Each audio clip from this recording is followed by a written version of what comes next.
Bien, bonjour, je m'appelle Francis, j'ai 72 ans, je suis retraité et j'habite le quartier Pierre-Rollin. Ça fait 38 ans que j'y habite et nous y sommes là au cœur de ce quartier et pour vous parler de la rénovation urbaine. Alors l'équipe Brigitte Fauré à l'Agesse ont prévu des projets de rénovation urbaine sur Étouville, Amiens Nord et Pierre-Rollin qu'on a vu il n'y a pas longtemps dans la presse et nous sommes scandalisés de ce qui est proposé. Et de plus, scandalisés pourquoi? Parce qu'on n'a pas demandé l'avis aux habitants. Il faut ouvrir le quartier. Ah, ouvrir le quartier. Et qu'est-ce qu'on fait pour ouvrir le quartier? On nous crée une route, alors qu'il y en a une qui existe déjà, qui va de la rue Pierre-Rollin jusque vers la rue Saint-Fucien. Il va longer le centre culturel Tati. Et une route plate qui coupe le quartier en deux d'ailleurs. Et une rampe d'accès piéton qui existe. Il va falloir maintenant, pour se rendre à la plaine de jeu, à l'école Jean-Bernard, etc., il va falloir traverser une route. Pour les parents, je ne vous dis pas l'inquiétude avec les enfants, c'est une aberration. De plus, pour faire cette route, il n'y a pas la place. Pourquoi ils veulent la faire là? Ils vont abattre donc deux entrées de bâtiments. Il y a deux bâtiments qui sont face à face. C'est pas le bâtiment qui pose problème, sinon on détruirait le bâtiment. Mais on crée les deux entrées. Pourquoi? Pour pouvoir faire cette route. On a une grande plaine verte, Germaine du Lac, qui est utilisée pour la fête du quartier, qui est utilisée par les personnes âgées, par des tas de gens tout au long de l'année. Ça va devenir un parking. J'ai dit, ça y est, on bétonne quoi.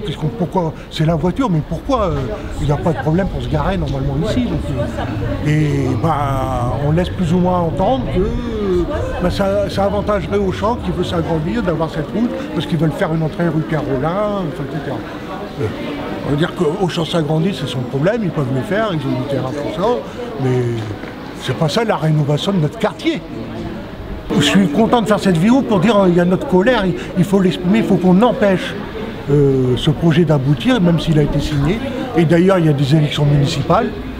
On va pouvoir reposer le problème de la rénovation urbaine, notamment dans notre quartier, et de dire non, on n'en veut pas, il faut concerter les habitants, il faut reprendre le projet et redéfinir les priorités de ce qu'il y a à préserver, de ce qu'il y a à modifier, de ce qu'il y a à améliorer.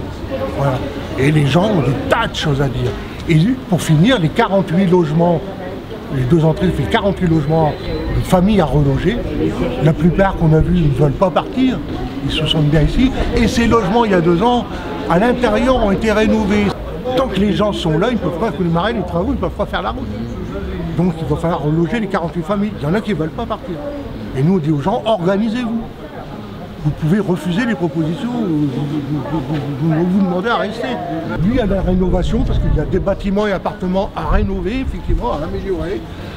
Il faut refaire les espaces verts, les entretenir, les espaces de jeu, et permettre les accès des piétons au parking, parce qu'il y a des parkings, c'est tout cabossé, tout ça, donc ils sont refaits. Et puis amélioration de l'espace des commerçants, parce que voilà, là la caisse d'épargne, ça fait plus de 2 ans où il n'y a plus personne, il faut en faire quelque chose, quoi. Soit un commerce, soit une salle de réunion, soit une salle pour les jeunes, on ne sait rien, mais il y a quelque chose à faire. L'argent qu'on va mettre pour amener des gravats, des camions et des camions, plus la route qu'on va bâtir et les bâtiments à détruire, ça coûte cher tout ça. Si cet argent-là, on le met à la rénovation du quartier. Et puis il y a les jeunes aussi, on dit ils traînent dans les entrées ou auprès du tabac, mais il n'y a pas de locaux, on ne les rencontre pas, on ne va pas discuter avec eux. Donc de temps en temps maintenant on envoie la police, c'est pas ça qui va régler le problème. Donc ce local-là on peut peut-être en faire quelque chose, je sais pas quoi, mais c'est à discuter en tout cas, c'est à mettre en débat.